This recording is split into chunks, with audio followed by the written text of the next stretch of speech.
I am Gibson Vedamani. Today I'm going to speak to you about the traits of the traditional retailer in India. Much has been talked about modern retailing in India, which is an organized form, and we've not been speaking so much about the traditional retailers of India. They're a very interesting genre. Actually, they are very large in number, and they're pretty small in size. They're a special genre because we find a lot of them in the country today. After agriculture, it's only retailing. So any family who would want to do their first business, they would start getting into retailing. They would buy products and sell to customers. Most of the times, it's their own home where they live. They just make a part of their house a retail store. So they open a retail store, buy products, and sell to various customers nearby, and they make a living out of it. That's how these small retailers started. They're about just about 20 to about 50 square feet in size, and they just run the business on a daily basis. They make a daily profit and have their daily earning. And many of them sell grocery products, the daily grocery needs in a convenience format. So what is the convenience format? It's open right from 6 o'clock in the morning till about 11:30 in the night. So the home is there, so anytime you just knock at their door, they would just open their doors and sell products. They are large in number, unlike in any country in the world. Only India has got that large a number of retailers. So they sell grocery products over there, and most of them are called the Kirana stores across the country, and in the northern parts of the country they are called the Baniya stores, and in Tamil Nadu they are called the Maligai Kadai, or in other words we call them the Annachi store. So you have quite a lot of them in the neighborhood, and they cater to the local customers. They know the local customers, and they are not so organized in the sense that they are not registered under any regulation. Most of them, just do their business for a daily living. There are hawkers, there are people who have these small stores, and they don't have an organized way of working. That means they are not registered under the Shops and Establishment Act, or maybe they don't file their sales tax returns or income tax returns. So their income also is very small. So they do that business for a livelihood. That is when we call them not so organized. Since they are very large in number, they are a big force in the country currently. They do the business so well. They have actually, a lot of them have been growing to larger sizes. A lot of them have now been growing. And on the one hand, they've been growing. On the other hand, they've been having the fear that, they may go extinct because organized retailing is coming into the country through, allowing of FDI in India. They think that large retailers will come, and maybe, their very existence could be under threat. So that's the fear that they have, but they have their inherent skills, and I'm going to talk to you about, what are their traits are. They are unique. They have their own qualities, and how they are kind of exercising their qualities in the country. It will be amazing to see, for you youngsters, what these small retailers have been doing in India. They are very good sellers. They're very good sellers. If you look at them, they sell very well. They've got the gift of the gab. They kind of train themselves to speak to customers very well. This is, the kind of shanty markets we have. Right from the barter system was in existence, barter system was in existence, we've been having these shanty markets. You go to any part of the city or any part of a village, for a group of villages, there is always a weekly market, a Monday market or a Tuesday market in any village. And those village markets are still there. Each one will have its own speciality. They are still there. Even if you go to Mumbai, Linking Road has got a high street market. People sit, around by the side of the street, and they sell. Even in Mumbai, you have the fashion street, where haggling is an experience for customers. They go and bargain, and they have the pleasure of, getting something at very less prices. If he talks about a 400 rupees for a shirt, he would bargain and get that. And these markets are still in existence. That's quite unique about India. What started maybe about a few centuries ago, today we still have them, and that's the uniqueness of these people. I mean, they sell, they talk to customers, they sell more. We talk about concepts like upselling, cross-selling, and everything. And they've been doing that over the years. I mean, without explaining that by a concept or without referring to what they do through concept, they've been doing that. They've been talking to you, they've been asking you to buy more, and they've been cross-selling, they've been recommending, and they've been doing a lot of upselling as well. So that's their quality. They're very good in service. I mean, you can't beat them in service. Their service actually comes from the heart. It doesn't come from, just like that. They're not just trained to do service, but actually they do genuine service. If you look at them, even in a store when there is a crowd, the small store guy will, identify you. A lot of times when a crowd is there, he would look at everybody. He would look at even a customer coming in when there is a crowd. He would smile at that customer, and that shows that, within a few moments of the customer coming into the premises of the store, he will know that a new customer has come, and he'll just look at the customer and smile, and that's the first contact that he makes. He doesn't even have to say hello. So every customer, he makes that, eye contact within moments of the customer being in the store, and that's the great thing that they do. And they also are, very friendly with customers in the sense that they maintain a good relationship. Sometimes ask you about your own family. And I have seen, in a village when I was just, walking by and visiting a relative in a store,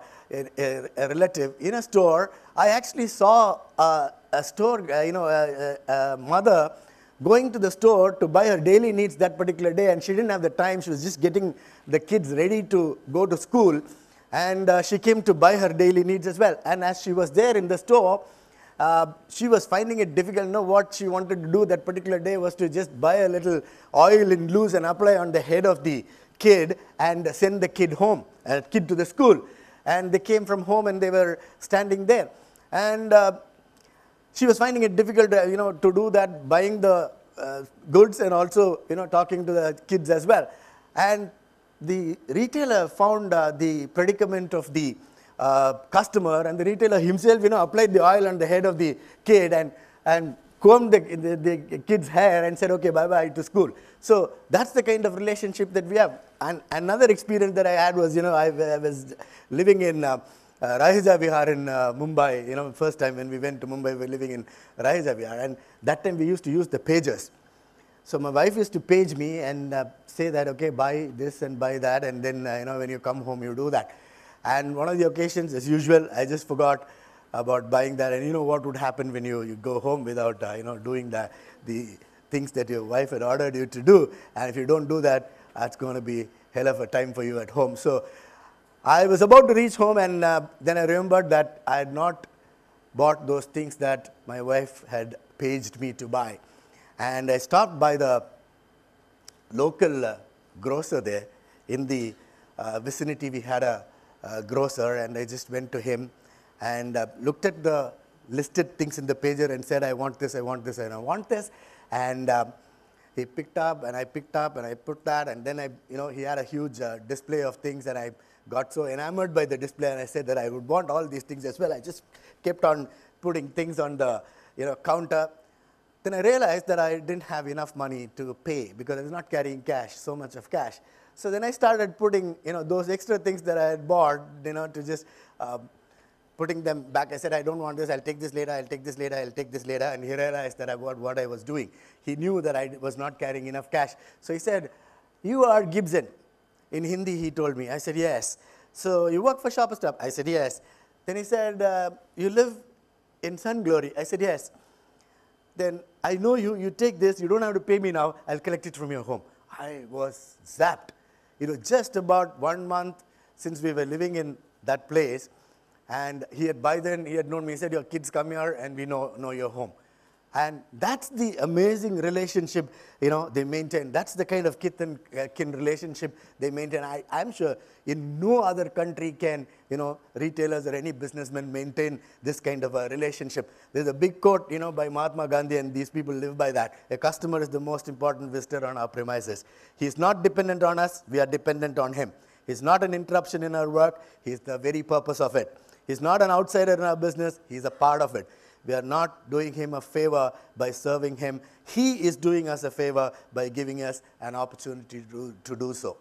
This quote has gone around the world, unfortunately, as an anonymous quote. A friend of mine called me from the US and said, Gibson, can you find out, people say that Mahatma Gandhi said this. Can you find out whether it's actually true? I said, yes. Emphatically, I said, yes, this is true. Mahatma Gandhi had, done this quote. And today, customer service comes from the heart, and that's exercised by small retailers in the country, which can never be beaten by, larger retailers. And unfortunately, on the other hand, these people are poor bargainers. They don't know how to bargain, people do advertisements, for boards. They just take advertisement boards, FMCG companies or whoever would want to advertise. They just take away their space. They just sweet talk to them, and they just take away their space. So they don't have any big bargaining power because they don't maintain their accounts. They don't have collaterals to give to banks, for money. They don't get loans, so their businesses do not grow. So now, there must be some mechanism by which, we should ask them to, charge the FMCG brand space on hire or signage on hire. They need to be charged. They're not able to convince their next generation because they don't grow. Their next generation, the younger kid, the kids in their family, they don't want to take up this business. They would want to, go and work in a bank or in an IT office because this is not a big business that they think about. If only they would, kind of organize the business, kids would definitely be interested. Often they're being carried away. They're being carried away because a lot of political people come and tell them, close the shop, FDI has come, we have to fight, because large retailers will come and kill you. Why are large retailers will come and kill them? Kind of expertise that small retailers have, the kind of local merchandise, the merchandise mix and the service that these people can give them. Those can never be beaten by large retailers. And those who do the job very well, they can never go extinct in the country. And but politically, a lot of people are exploited. They're asked to close down shops and, go and join them in morchas against FDI, which I think these retailers should never join them and do such things. They should take care of their businesses. They should sit in their stores and develop their businesses. They should actually look at modernizing their business. They should look at, deploying IT solutions in their business. And on a cloud-based IT platform, they can have solutions which are going to be much cheaper, which can come only, kind of on a monthly rental basis for them. So that's a great thing that they can do rather than, getting politically exploited and, going to lead morchas, and nothing is going to happen if they just go and do any big morchas around. There is enough space for them to kind of work, enough space for them to build their business, and all the top-up business. If you just see, the top-up business is done by these small retailers. We go and do our stock-up buying. The stock-up buying is done from modern retailers. Every month we might go there to, buy our stocks. But at the halfway through, during the third week or the fourth week, we run out of stocks, and it's the small retailer that we call. Or we just go to them and give them a list again, for them to supply. And they become very responsive to consumer needs now. They've started proactively marketing themselves. They started talking to, customers. They call up, find out what you want. They do door deliveries. They've started doing all that now. So their responses have been really good. They're trying to computerize their stores. They're trying to bring their younger generation into the stores. One store, they would want to, have 2 or 3 more stores. And we are saying, signages, use these signages like this and give extra signage space to the other brands. Build your brands first. That's the lesson that we want to give to small retailers. They've got their beautiful inherent strengths. I think they have to now use their strengths to make good of the opportunities that they have in future, because consumption is going to be great in India, and that's going to be an undying story for India. And these small retailers can really work well to grow and establish themselves very well. Thank you so much for the opportunity. Thank you.